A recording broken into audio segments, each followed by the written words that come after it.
আসসালামু আলাইকুম সম্মানিত দর্শক শ্রোতা, আপনারা যেখান থেকে ক্রিকেট বাংলা এবং বাংলার হাসি চ্যানেলটি দেখছেন আপনাদের সবাইকে জানাচ্ছি স্বাগত।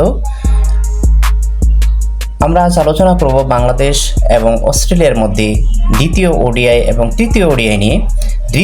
দ্বিতীয় ওডিআইয়ে বাংলাদেশ 5 উইকেটে জয়লাভ করেছে। সেই ম্যাচে বাংলাদেশের জয়ের কী কারণ, মূল কারণ কি, সেগুলো নিয়ে আমরা আলোচনা করব এবং পাশাপাশি আমরা তৃতীয় ওডিআই যেটা অনুষ্ঠিত হবে আগামী রবিবার সেইটার বিষয়ে সংক্ষিপ্ত আলোচনা করব। তবে মূল আলোচনা যাওয়ার আগে আমি অনুরোধ করছি, আপনারা যারা আমার চ্যানেলে নতুন তারা ক্রিকেট বাংলা এবং বাংলার হাসি চ্যানেলটি সাবস্ক্রাইব করে চ্যানেলের পাশেই থাকুন। প্রথম ওডিআই ম্যাচে অস্ট্রেলিয়া দল বোলিংয়ের সিদ্ধান্ত নিয়েছিল এবং তারা সেই ম্যাচে যেমন সুবিধা করতে পারেনি। বাংলাদেশ দল ভালো ব্যাটিং করেছে, সেই ভুল থেকে তারা শিক্ষা নিয়ে দ্বিতীয় ওডিআই ম্যাচে আবারও টসে জয়লাভ করে এবার তারা ব্যাটিংয়ের সিদ্ধান্ত নেয় এবং তারা ভেবেছিল যে বাংলাদেশের বিরুদ্ধে তারা একটা ভালো স্টার্ট পাবে এবং বাংলাদেশকে চাপে ফেলতে পারবে, কিন্তু না, হয়েছে তার উল্টোটাই। বরঞ্চ বাংলাদেশের বোলাররা বিশেষ করে তাসকিন আহমেদ এবং মুস্তাফিজুর রহমান শুরুতে 0 রানে 3 উইকেট ফেলে দিয়ে অস্ট্রেলিয়াকে যে চাপের মধ্যে ফেলে, সেই চাপ থেকে অস্ট্রেলিয়া আর কখনো ঘুরে দাঁড়াতে পারেনি। যদিও মিডল অর্ডার ব্যাটসম্যানরা কিছুটা চেষ্টা করেছিল, 2-1টি জুটিও তাদের হয়েছিল, কিন্তু তাসকিন আহমেদের আবার জোড়া আঘাত তাদের ঘুরে দাঁড়াতে দেয়নি। 187 রান করার পর অস্ট্রেলিয়া দলের ব্যাটিংয়ে সময় বৃষ্টির বাগড়া দেয় এবং বৃষ্টির পর তাদের আর ব্যাটিং করা হয়নি। বাংলাদেশের টার্গেট দেওয়া হয় 182 রানের ডিএলএস মেথডে।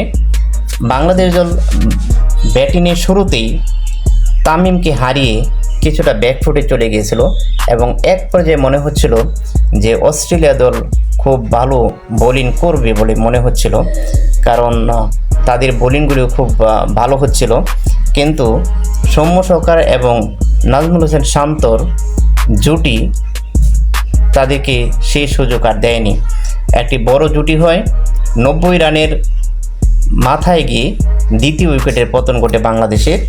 এরপর 2-1টি উইকেট যদিও পড়েছে, কিন্তু তৌহিদ হোসেন হৃদয় এবং মেহেদী হাসান মিরাজ যখন ব্যাটিংয়ে আসে তখন মনে হচ্ছিল যে বাংলাদেশের কিছুটা চাপ পড়েছে।